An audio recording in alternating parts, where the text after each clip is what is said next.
Primeiro livro dos Reis, capítulo 18, você vai para este texto. Não vou ler todo o parágrafo, mas é do 41 até o 46. Curve a sua cabeça, por gentileza. Pai, muito obrigado, estamos na sua casa, este lugar onde entramos, buscando do Senhor a sua bênção, a sua orientação, especialmente nesta noite em que nos reunimos como igreja, Pai, para buscar a sua face, para fortalecermos a nossa fé neste mundo, Senhor, corrompido, nestes dias finais, segundo a palavra do Senhor nos orienta. Nos abençoe, Senhor, dando-nos a direção para que possamos viver, Pai, como filhos numa geração corrupta, Pai.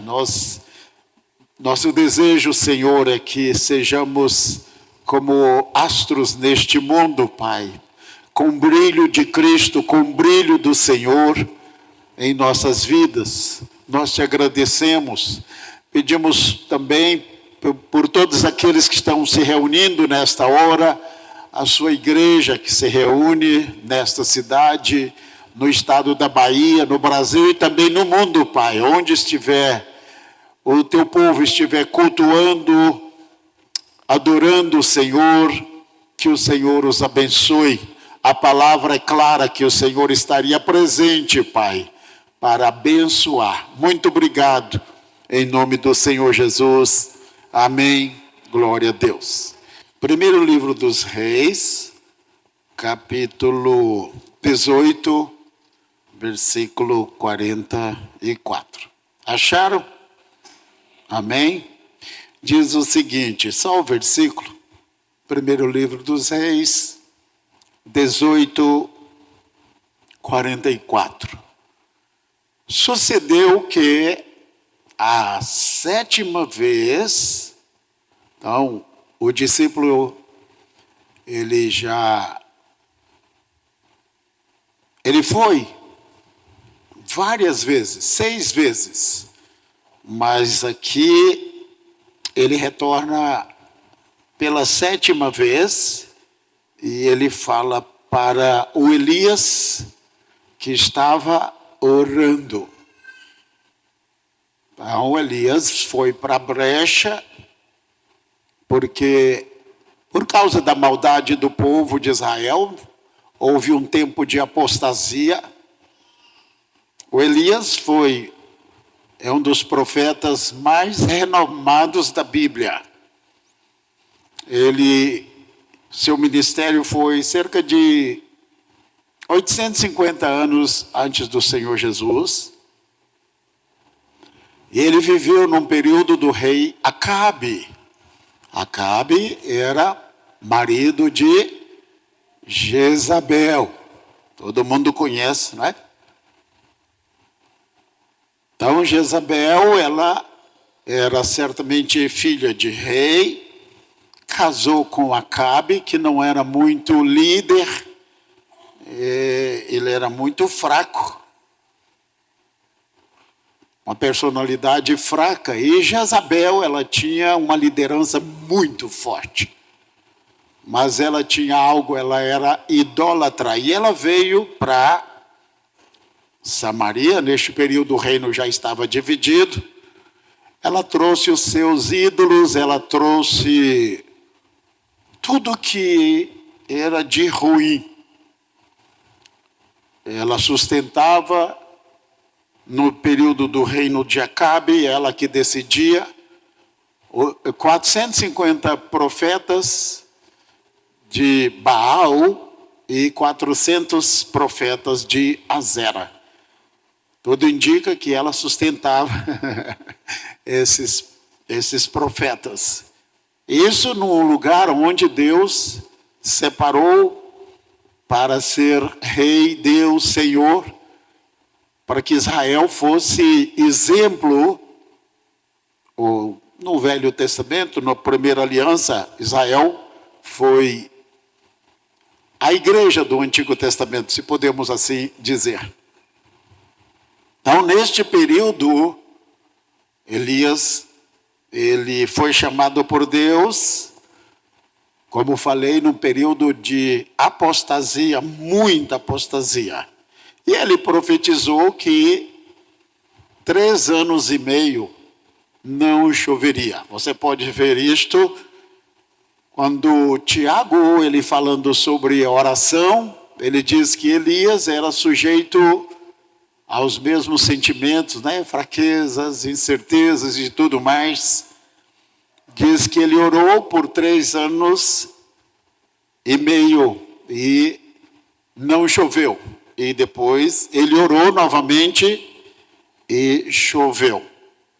Lucas 18, versículo 1 diz o seguinte, que o Senhor contou àquela multidão que ali estava sobre o dever de orar sempre e nunca desfalecer. Ele fala sobre o dever de orar sempre e nunca desfalecer.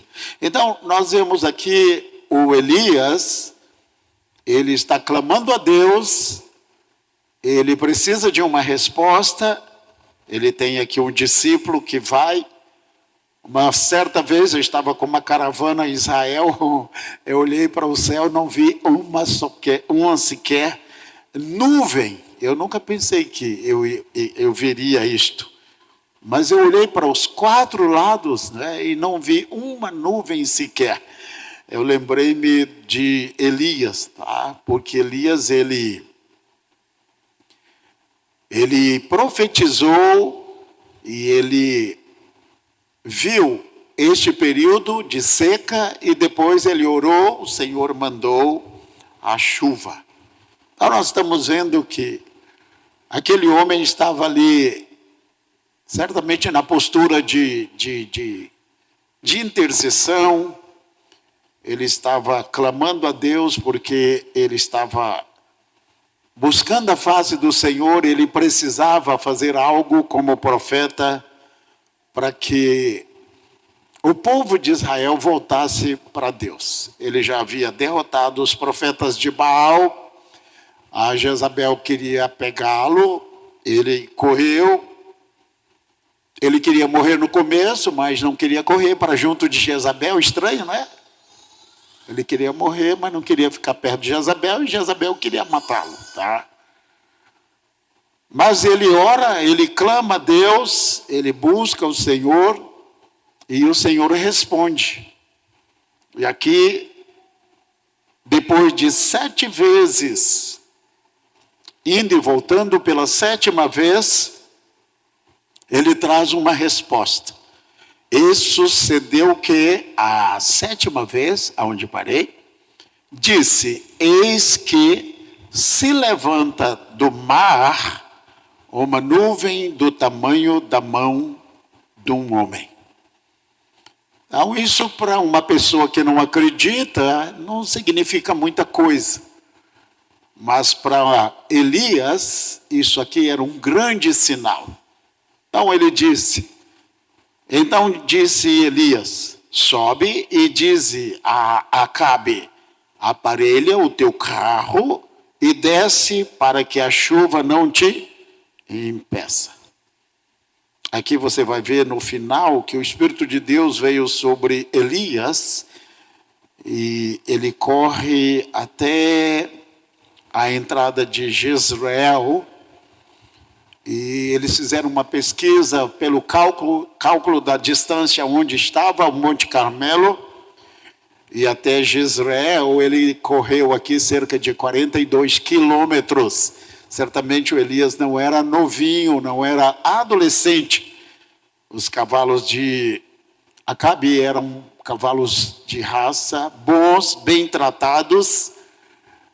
E os cavalos correram de onde Acabe estava até Samaria. E o Elias correu ao lado dos cavalos 42 quilômetros. Interessante, não é? Isso sucedeu depois que ele dobrou os joelhos e orou até que aparecesse uma nuvem do tamanho da mão de um homem, ou de um homem como está aqui, não é? Nós estamos vivendo dias finais, dias incertos, e as pessoas estão com medo, e com muita razão. Mas com certeza, nós, pela fé, ainda há intercessores, homens e mulheres que estão orando pelo Brasil, pelo mundo, e com certeza, aqueles que estão orando, para muitos isso não significa nada, mas para outros, há sim uma nuvem do tamanho da mão de um homem, e haverá uma grande chuva, haverá uma grande bênção, e Deus ainda vai fazer algo nesta terra, nesta cidade, na Bahia, no Brasil, no mundo, antes da sua vinda, antes do arrebatamento, antes que Ele traga juízo sobre esta terra. Se você crê, recebe, aplauda o Senhor, diga amém, glória a Deus. Então está aqui uma nuvem do tamanho da mão de um homem. É um sinal muito pequeno, mas para aquelas pessoas que têm fé e entendem os sinais de Deus, significa muito, muito, muito. Eu estava lendo o livro das Crônicas, o primeiro livro das Crônicas, e no primeiro livro das Crônicas, certamente, aqueles que fazem a leitura deste livro não leem os 9 primeiros capítulos, porque é só genealogia. Muitas pessoas têm dificuldade de ler Mateus, porque Mateus começa com a genealogia pequena. Parte do capítulo 1. Imagine o primeiro livro das Crônicas, que são 9 capítulos. E o 10 começa uma história, tem genealogia, depois encerra. Mas tem genealogia no meio. O capítulo 11 tem genealogia e assim por diante. A genealogia só vai parar no capítulo 12 por aí. Mas lá no meio dessa genealogia, e aí as pessoas, elas perdem porque elas são apressadas e elas não percebem que aqui no capítulo 4, nos versículos 9 e 10, há um grande oásis. E isso aqui foi porque um homem, ele fez uma oração. O nome dele é Jabes. Você vai ver nomes e mais nomes aqui, você fica impressionado com tantos nomes, começando de Adão e vai até começar com o primeiro rei de Israel, que é Saul, e que mostra que Saul morreu na batalha. E neste livro é muito claro, nesta parte aqui, especialmente do livro das Crônicas, porque ali, nos outros textos, falando sobre Samuel, sobre o Saul consultando aquela pitonisa, uma vez passando por Israel, numa das caravanas, passamos por um lugarejo, e o Morederer, que nós chamamos de guia, ele diz, olhem pela janela, nós estamos passando por Endor. Endor é onde o Saul veio para consultar a pitonisa, não é? E fica, Samuel veio, Samuel não veio, Samuel não veio coisa nenhuma. E uma das razões por que Samuel não veio foi porque, neste capítulo aqui das Crônicas, do livro das Crônicas, começa com o Saul morrendo no campo de batalha. E a Bíblia diz muito claro, o Senhor o matou porque consultou o espírito de uma feiticeira. Olha, se ele fez a coisa certa, por que o Senhor o matou? Mas ali diz, e o Senhor, porque diz que ele se matou, não é? Ele se suicidou porque ele viu que os inimigos iam pegá-lo, e ele saltou, pulou sobre a espada. Mas a Bíblia diz que o Senhor o matou porque ele havia consultado uma pitonisa, uma mulher que tinha espírito de adivinhação. Mas aqui no meio, no capítulo 4, fala sobre o Jabes, que também fez uma oração. A Bíblia diz o seguinte: Jabes foi mais ilustre do que seus irmãos. E diz porque o nome dele foi Jabes. Sua mãe lhe puseram o nome de Jabes, dizendo: porquanto com dores o dei à luz. Interessante, não é? Isso aqui dá até bullying no colégio, na escola. A Raquel, as mulheres daquela época, elas morriam. Muitas morriam no parto. Por exemplo, a Raquel, no parto, quando ela pariu Benjamim, ela morreu. E ela disse: o nome dele vai ser Benoni, que quer dizer filho da minha dor. Aí o Jacó, não, tá? Mudou o nome de Benoni para Benjamim, que quer dizer filho da minha destra. Ele mudou o nome do filho. E nós vemos aqui que o Jabes não teve este privilégio. O nome que a mãe botou nele, certamente ela sentiu muitas dores e ela esteve à morte. E ela diz: olha, seu nome vai ser Jabes, que quer dizer muito dor, sofrimento. Já pensou Jabes passando, dor, sofrimento, angústia? Difícil, não é? Se ele fosse um estupim curto, ia dar briga toda hora. Mas ele fez o seguinte: ele conhecia Deus, ele tinha fé. Ele disse: minha mãe não mudou meu nome, é esse mesmo. Mesmo com essa legalidade, eu vou fazer algo. A Bíblia diz que no versículo 10, Jabes invocou o Deus de Israel. Interessante, não é? Ele invocou o Deus de Israel. E ele fez uma oração: tomara que me abençoes e estenda os meus termos. Então Jabes, ele diz: Senhor, olha, o Senhor deu a terra para Israel, meu espaço é pequeno, eu quero mais. E eu tenho certeza que o Senhor é poderoso, o Senhor pode abençoar-me mais. E ele fez esse pedido e acrescentou: que a tua mão seja comigo e, conjunção aditiva, claro, né? E faças que do mal eu não seja afligido. Certamente ele viu tanta aflição, ele diz: olha, eu já sofri demais, minha mãe quase morre por minha causa, então o Senhor pode me abençoar. E ele pediu, né? E faças que do mal eu não seja afligido. E a Bíblia diz que e Deus lhe concedeu o que lhe pedira. Isso aqui é um oásis, né, no deserto, num capítulo, em praticamente 11 capítulos, onde as pessoas dizem: eu ler crônicas, primeiro livro das crônicas, nem pensar. Mas aqui está uma grande bênção, mostrando que esse homem, Deus mudou a vida dele, Deus o prosperou, Deus o abençoou, porque há coisas que a gente não pode mudar na nossa vida, não é?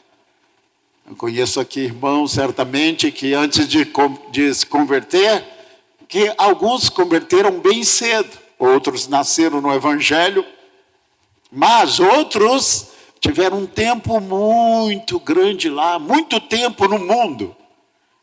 E deu para aprontar demais. E a gente olha para trás e pensa: como é que eu faço? Porque isso não dá para mudar. A pessoa diz: poxa, eu queria ter me convertido mais cedo, não queria ter jogado tanto a minha vida fora. Mas aqui o Jabes, ele fez essa oração, e eu creio que podemos fazer essa oração também, sermos abençoados. Diz: Senhor, olha, ainda nesse tempo de vida que ainda tenho, eu quero ser próspero, eu quero abençoar, quero ser uma bênção, quero ser luz da terra, quero ser, sal da terra, quero ser luz do mundo. Senhor, usa-me, usa-me. Não tenho prazer no tempo que vivi no mundo, mas esse tempo que tenho, quero fazer grandes coisas para o Senhor e Ele vai ouvir. Amém? Você crê? Aplaude o Senhor. Mais forte, onde está o brado de vitória? Glória a Deus, amém. Então nós estamos vendo o Elias clamando o Senhor, pedindo a Deus. Primeiro ele diz, não choverá. Um tempo se passa, ele diz, agora vai chover. Mas só que ele tem que orar para chover, não é? Assim como o Senhor disse para o povo de Judá, não é? A nação de Judá, diz, vocês gostam de ídolos? Ah, sim, vocês gostam de ídolos. Eu vou levar vocês para a Babilônia, lá vocês vão ver o que é ídolos. Vocês vão conhecer a idolatria, a nação da idolatria, a mãe das abominações da terra. E o Senhor levou Judá, levou Jerusalém para a Babilônia. Nem o nome de Deus eles podiam pronunciar ali. Nós vamos falar um pouquinho sobre a Esther daqui a pouquinho. E você vai ver que neste livro, diretamente, não aparece o nome de Deus. Aparece em forma de código, tá? Algumas letras que você junta, lá está o nome de Deus, de forma escondida. Mas por quê? Era um lugar tão pecaminoso, havia tanta idolatria, tanta feitiçaria, tantos ídolos, deuses, demônios, o trono do próprio Satanás na terra. O demônio, que o povo diz, não vamos pronunciar o nome do Senhor aqui. Tamanho o pavor, o temor. Aí o Senhor diz, e aí agora, vocês aprenderam? Tudo bem, então vou levar vocês de volta.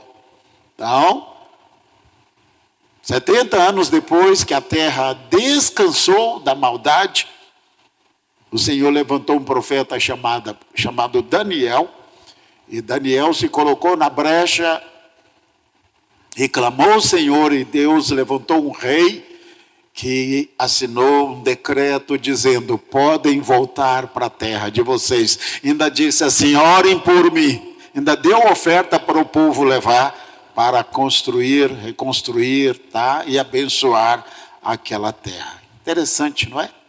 Como Deus faz. Então, quando há pessoas que estão dispostas a buscar o Senhor em tempos difíceis, como nos dias de Elias, nós sabemos que Deus, Ele sempre vai ouvir. Eu creio que o Brasil está nesta situação muito difícil. Mas se a igreja se levanta, busca, clama a Deus, Deus vai ouvir. E aquilo que está nessa geração vai para a geração lá na frente. Então, nós precisamos nos levantar, buscar a Deus, clamar ao Senhor e pedir, Senhor, tenha misericórdia. Então, no tempo de Jonas, por exemplo, Jonas foi enviado para Nínive, para que fosse destruída, trouxesse uma palavra de juízo, julgamento. Mas os ninivitas se arrependeram. Nínive era a capital da Assíria, não Síria. Síria ainda existe, que tem a capital de Damasco. Damasco é uma das cidades mais antigas do mundo. Damasco, Jericó e assim por diante.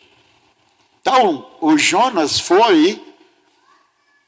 ele, não vou dizer que Deus o insistiu com ele, mas o Senhor deu para ele uma lição dizendo, você vai ser o primeiro homem a andar de submarino por causa da sua teimosia. E o submarino vai andar lá embaixo do mar com você, vai dar umas voltas, tá? E ali Deus não fez um quartinho para ele, deixou ele lá, não é? O peixe, um grande peixe, certamente comeu algas, comeu um monte de coisa para não estragar sua comida quando for para casa. E o Jonas ficou ali no meio daquele negócio. Por isso que quando o peixe ou vomita, não é? Ele certamente toma um banho, deve ter mudado uma roupa, tá? Mas ele ficou numa situação muito complicada. Mas foi o primeiro homem a andar de submarino. E ele clamou a Deus, porque o peixe, o Senhor disse, dá umas voltas com ele, vai lá no fundo. Mas, não, lá aí está no raso. Vai lá no fundo, tá? E ele gritando, do Senhor vem a salvação. Ele orou, clamou a Deus. Nessa hora a pessoa clama, não é? Quando está no estreito, a pessoa não sabe orar. Não oro mais, eu não estou com preguiça de orar, não me concentro. Mas no ventre do peixe, a gente clama a Deus, não é? A oração fica assim ungida, tá? E Nínive se arrependeu. O rei de Nínive fez jejum, clamou a Deus, botou até os animais, coitados, para jejuar. E Deus ouviu. O clamor de Nínive tocou o coração do Senhor. Assim, né? Usando termos humanos. E o Senhor, ele viu o arrependimento de Nínive e ele poupou Nínive. Cerca de 140 anos depois, levantou-se outra geração. Aquela casta que estava ali foi embora, não é? E voltou, como é? Quando expulsa um, não é? E Jesus não entra no coração, aquele um vai dar umas voltas, falei, não tem lugar para habitar, está tudo fechado, os crentes fecharam a brecha aí e tal, tem legalidade mais. Mas aí ele ouve que a casa que ele morava está vazia. Ele vai, olha, eu fui expulso, teve uma batalha, uma guerra, e eu vou pedir reforço. E ele vai e chama mais quanto? Quem lembra? Ele chama mais 7. Interessante, foi o que aconteceu com Nínive. Nínive, tempo passou 140 anos. E lá está Nínive, uma geração pior do que aquela. E o Senhor manda o profeta Naum.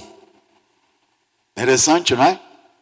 E o profeta Naum não foi dizer se arrependam, olha, façam um jejum. Não. Naum diz, olha, vocês serão destruídos. Tanto é que você vai ver Nínive nos mapas antigos e que foi uma cidade pecaminosa, muito iníqua, uma cidade com muita injustiça, que Deus disse, não tem outra saída a não ser destruir vocês. E o profeta Naum trouxe uma palavra dura e os inimigos vieram e destruiu por completo a cidade de Nínive. Mas enquanto houver na nossa nação um grupo, um povo ou um remanescente que estiver na brecha, Deus vai preservar, poupar, Deus vai guardar a nossa nação. Se você crê, aplauda o Senhor mais uma vez. Amém. Glória a Deus. Está faltando um brado de vitória. Então aqui está o Elias. Ele vê apenas uma nuvem lá em cima, do tamanho da mão de um homem. Ele nem vê. É dado a ele um relatório, não é? Daquele discípulo que está por ali, não entende muito do que está acontecendo. O Elias, ele fica numa posição de busca, de agonia, de entrega. E ele clama a Deus. Não sabe aqui quanto tempo ele clamou. Mas ele disse, olha, só vou sair daqui depois que eu tiver uma resposta. E quando foi dado para ele que havia uma nuvem do tamanho da mão de um homem, ele disse, já é o bastante. Já é o bastante.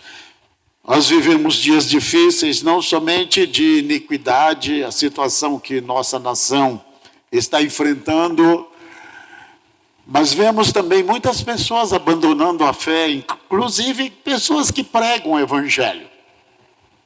Recentemente eu vi de um senhor, ele prega o evangelho já há muito tempo, ele foi um referencial no Brasil, muito conhecido por uma questão de ética, não vou falar o nome dele, mas ele estava dizendo que o Deus da Bíblia não é o Deus da criação.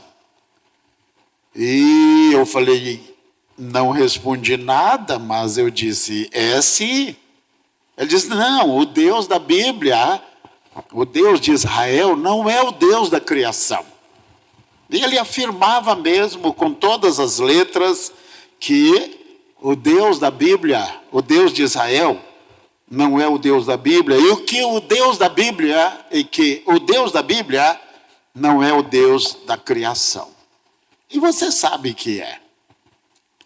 Em Jeremias, capítulo 31, e eu quero ler com você o versículo 34, 36 e 37. Quero te mostrar algo, porque isso aqui é muito interessante. Porque ele afirmava, e afirma, ele está pregando contra a igreja e contra Israel. Entrou nele um espírito, uma coisa muito ruim. E ele sempre difamando a igreja, difamando Israel, desqualificando Israel. E ele afirma, não, o Deus da Bíblia, o Deus de Israel, não é o Deus da criação. Olha, isso não é tão difícil de responder, mas quando a pessoa está enganada há na pessoa um espírito de engano, é difícil. A Bíblia fala que, no princípio, criou Deus os céus e a terra. Está lá. E diz que Jesus, no capítulo 1 de João, versículo 1, diz, no princípio era o verbo estava com Deus, o verbo era Deus. E diz que ele fez todas as coisas, e sem ele nada do que foi feito se fez. Então mostra o Pai como Criador, o Filho como Criador e o Espírito Santo também, como autor da criação. E não somente fala, a Bíblia diz que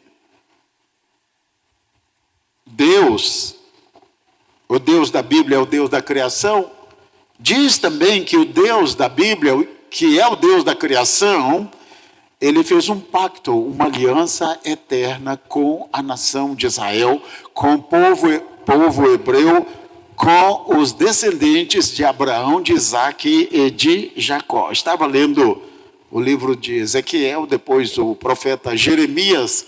Eu fiquei muito impressionado quando eu vi isso aqui. Já conheci esse texto, mas quando você precisa de um texto como este, parece que ele realça de uma forma incrível. Ele diz o seguinte: assim diz o Senhor, que dá o sol para a luz do dia e a ordem estabelecida da lua e das estrelas para a luz da noite, que agita o mar, de modo que bramem as suas ondas.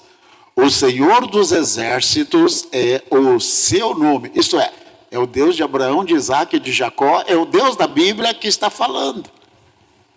Assim diz o Senhor, que dá o sol para a luz do dia e a ordem estabelecida da lua e das estrelas para a luz da noite, que agita o mar de modo que bramem as suas ondas.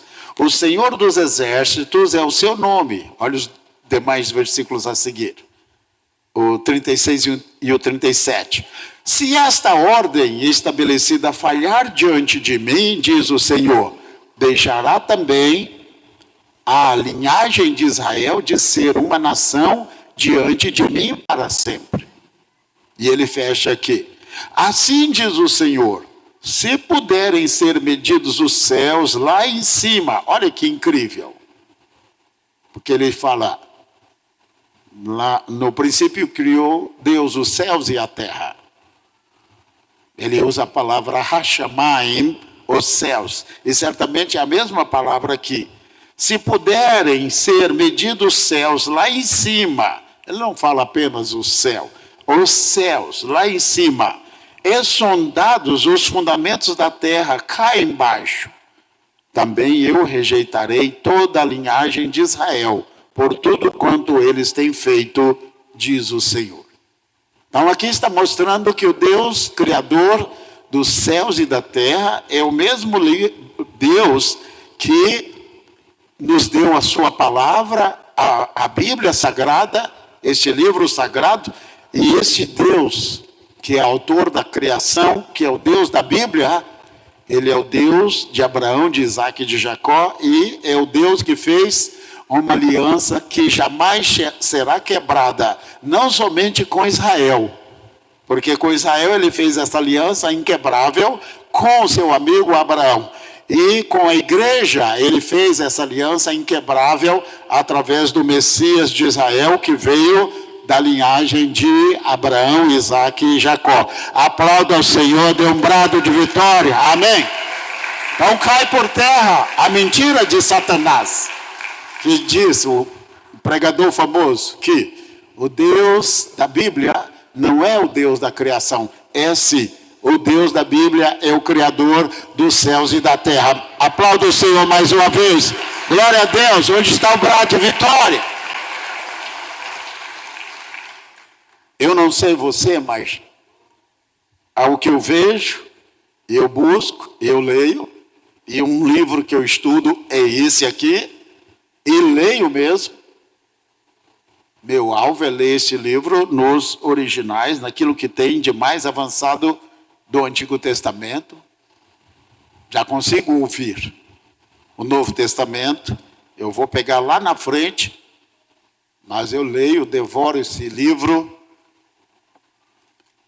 E uma coisa que eu acredito é o seguinte: o Deus da criação, o Deus da Bíblia é o Deus da criação. E quando eu digo criação, não somente aqui do primeiro céu, mas ele é criador de todo o universo. Não tenho tempo para mostrar isto, mas uma vez o Senhor me respondeu na oração de Salomão. E ele faz uma oração dizendo: se os céus dos céus não te podem te conter, quanto mais essa casa tão pequena. Eu falei, já é o bastante. Respondeu. Depois veio esse versículo aqui, de Isaías, né? De Jeremias, mostrando que o Deus que fez o mar, o céu, a terra, o fundamento da terra, diz: Israel está em aliança comigo, eu estou em aliança com Israel. E a outra coisa que é muito importante, o que está no Antigo Testamento tem que casar com o Novo Testamento. Se o Novo Testamento não encaixa no Antigo Testamento, se as referências, profecias do Antigo Testamento não se cumprem no Novo Testamento, nós teremos problemas. Porque Antigo e Novo Testamento tem que fechar assim, como a mão encaixa na outra. E nós sabemos que se cumpre, porque o Novo Testamento é o cumprimento do Antigo Testamento. Isso é, o Antigo Testamento é a árvore, o Novo Testamento é o fruto. Jesus é a resposta de Deus profetizada no Antigo Testamento, que se cumpre não somente na vinda do Senhor, mas dezenas de profecias, inclusive mostrando que Deus, ele permanece com sua aliança com Israel, em Romanos capítulo 9, 10 e 11, que Deus não rejeitou Israel.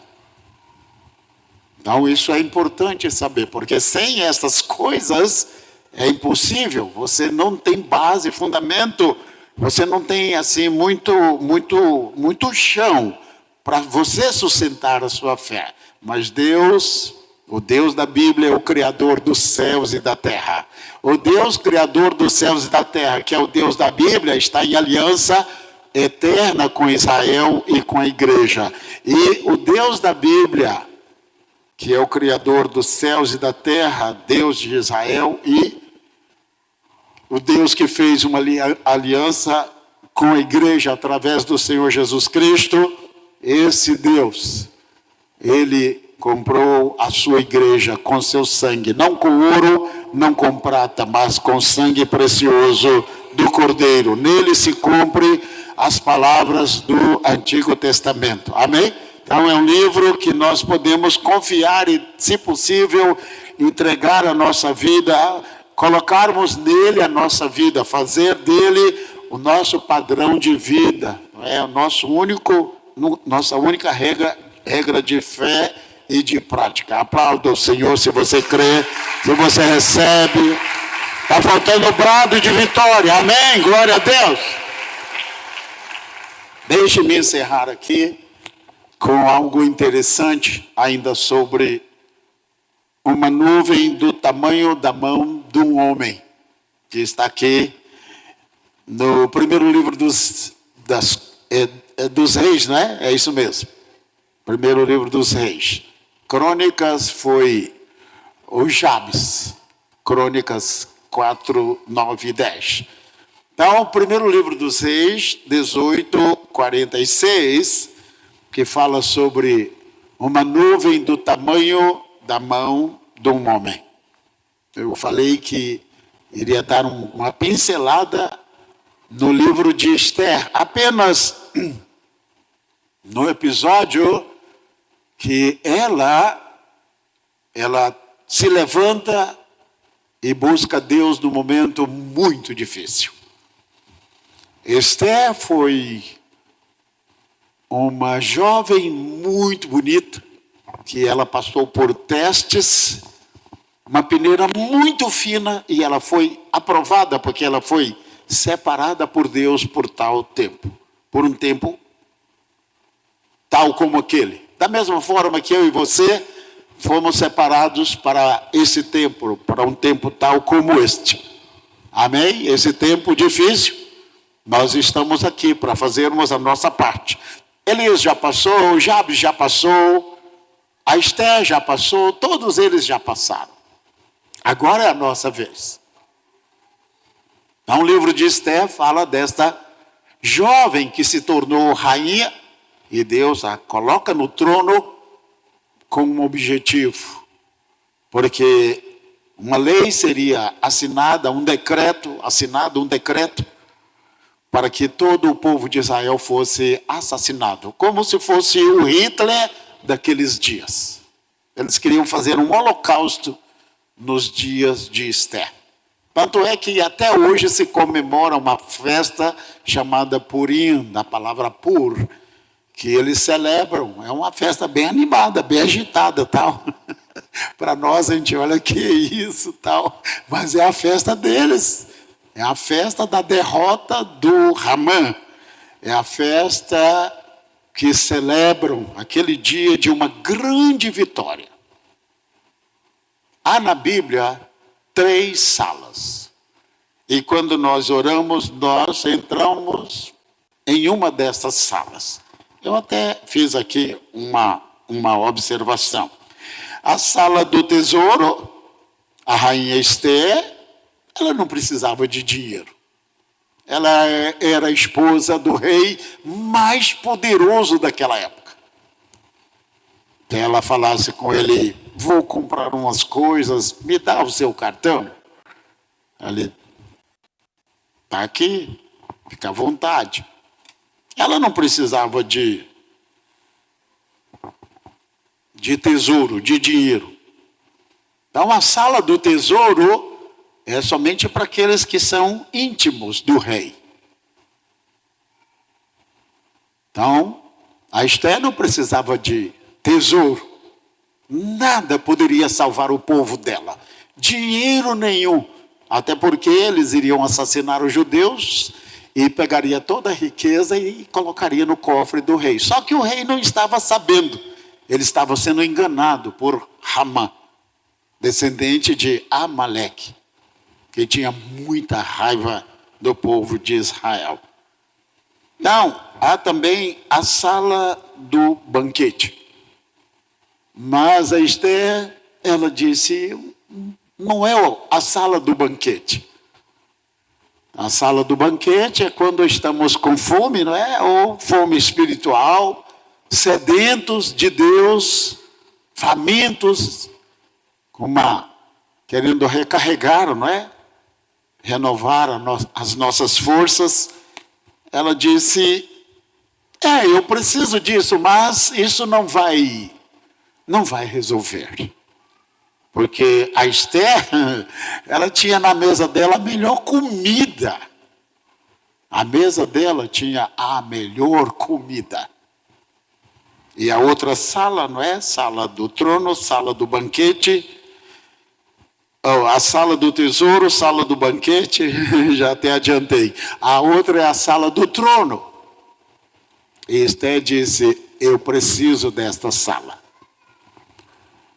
Ela teria que ir perante o rei nessa sala do trono.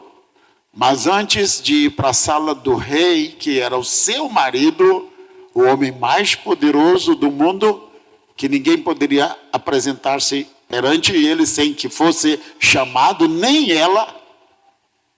E se alguém se aproximasse do rei e ele não estendesse o cetro para que a pessoa tocasse, seria a morte na certa, inclusive a Esther. E a Esther, antes de comparecer perante a sala do trono do rei, seu marido, ela foi lá na sala do trono do Deus de Abraão, de Isaac e de Jacó. E ali ela ficou em oração e jejum por 3 dias. E disse para os judeus, vocês vão jejuar, eu não vou jejuar sozinha, vocês vão orar e jejuar comigo. Vamos clamar a Deus, como diz a palavra do Senhor, coloque a boca no pó, talvez haja esperança. E eles clamaram a Deus, se humilharam, buscaram ao Senhor. E depois de buscar, as suas servas também clamaram a Deus. Depois de clamar a Deus, buscar o Senhor, de se humilhar, uma rainha, mulher mais poderosa daquela época. Pessoas poderosas também precisam de Deus, né? Você olha essas mansões, casas bonitas aí. Se pudesse morar nessa casa. Se eu tivesse uma casa dela. Já entrei em muitas destas casas. Sofrimento, angústia, depressão, briga, confusão, ódio, mágoa, ressentimento, infelicidades, choro, pranto, ranger de dentes. Então, Esther, ela era uma rainha. E quanto maior a pessoa, maiores os problemas, né? Às vezes queremos ser grandes, mas juntamente com a grandeza, a fama, a riqueza, os problemas vêm do mesmo tamanho ou maior. Então a Esther, ela foi perante Deus e ela foi para a sala do trono. E ali na sala do trono, ela apresentou a sua causa. Ela apresentou em audiência com Deus. Certamente ela disse, Senhor, eu sou rainha, meu esposo é rei, mas está fora do meu alcance. Totalmente fora da minha condição, da minha capacidade, nada posso fazer. E ela ali ora ao Senhor, se humilha, se quebranta diante de Deus. Ela está na sala do trono. Então, a sala do tesouro, do banquete e do trono. Eu e você certamente vamos ter que entrar nessas salas. Mais cedo ou mais tarde vamos ter que ir lá na sala do trono. Ou do banquete, ou do tesouro. Dependendo da nossa necessidade, né? E finalmente, depois que ela foi à sala do trono, conversou com o rei dos reis, ela certamente pegou uma comida boa, se renovou, se fortaleceu com alimento, vestiu a sua roupa de rainha, colocou a sua coroa na cabeça e ela se apresentou. Ela tinha força de Deus, força espiritual, força intelectual, ela estava pronta. Ela tinha estado com o Senhor na sala do trono. Agora ela ia perante a sala do rei. E certamente ela diz: olha, jejue, ore por mim, vamos orar, jejuar, vamos clamar a Deus e depois disso eu vou apresentar-me perante o rei. Se eu perecer, pereci, isso é. Se ele disser, mate essa mulher, porque isso podia acontecer com ela, ela estava arriscando a vida dela. Quem faria isso? Ela tinha tudo que ela sonhava, tudo que uma pessoa sonhava naqueles dias ela tinha. Mas ela não pensava só nela. Por isso que eu falei sobre a parábola que o Senhor Jesus contou em Lucas 19, verso 1. Contou-lhes uma parábola sobre o dever de orar sempre e nunca desfalecer. A rainha Esther fez isto. E quando ela chegou perante o rei estende o cetro para ela e pergunta qual era a sua petição. Ela marcou 2 banquetes, agora o rei vem para a sala do banquete, e ela faz um banquete, no banquete ela apresenta para o rei da terra a sua petição, e em outras palavras, o rei diz: esse problema está resolvido. Porque o resto era com Deus. Mas tudo porque ela entrou na sala do trono. Primeiro, ela foi perante Deus. Depois, ela foi perante os homens. E quando ela fez isto, Deus deu para ela a grande vitória. E ela foi livre. Ela recebeu o livramento, que certamente a essas alturas ela morreria também. E ela livrou todo o povo, que foi um golpe de Satanás, foi uma estratégia de Satanás para matar e exterminar todo o povo de Israel em Babilônia, para que o povo não voltasse e o Cristo não nascesse. Mas o Senhor disse: isso não vai acontecer, porque uma mulher foi à sala do trono. Aplauda o Senhor, dê um brado de vitória. Mais forte esse brado de vitória, amém, glória a Deus. Há uma nuvem do tamanho da mão de um homem. Eu posso ver, espero que você veja também. A igreja, irmãos, ela vai vencer. O reino de Deus, a palavra de Deus prevalecerá independente de qualquer coisa. Mas se perguntar, você quer ser pastor numa cidade, numa nação livre, ou numa nação onde você tem que reunir no meio do mato às noites, né, com medo de ter lá um comunista no meio com o celular ligando: está aqui em tal lugar, vem, traz o camburão para prender todo mundo, né? Aí você vê, está lá um falso irmão, né?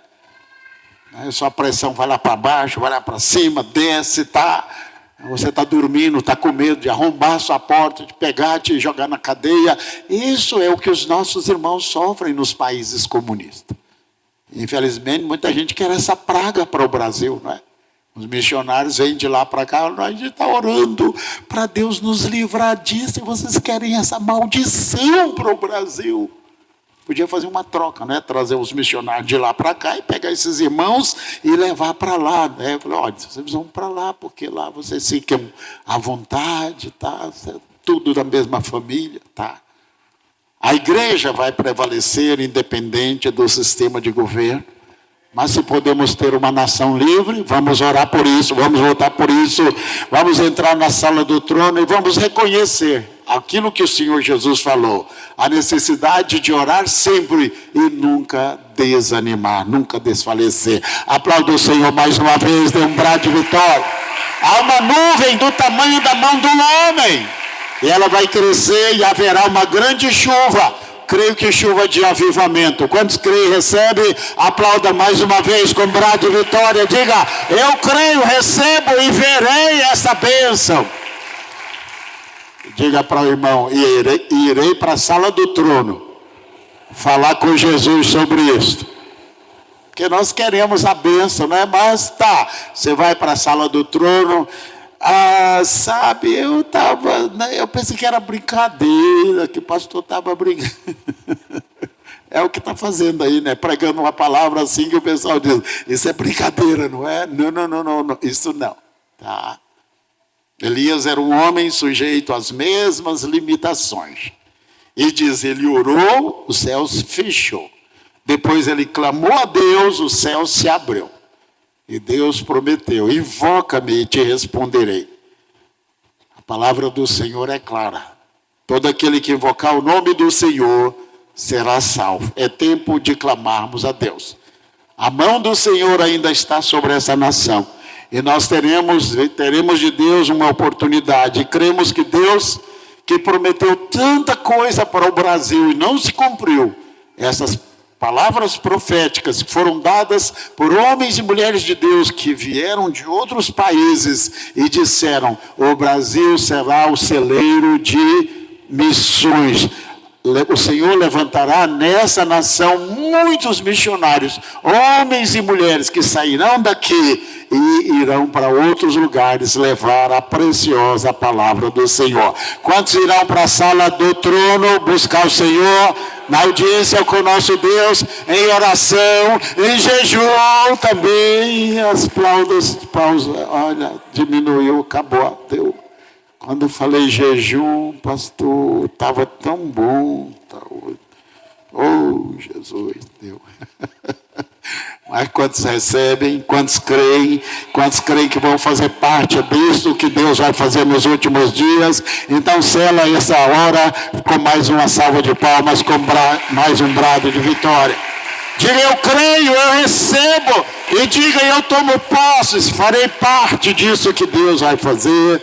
Amém? Se coloque de pé nesta hora.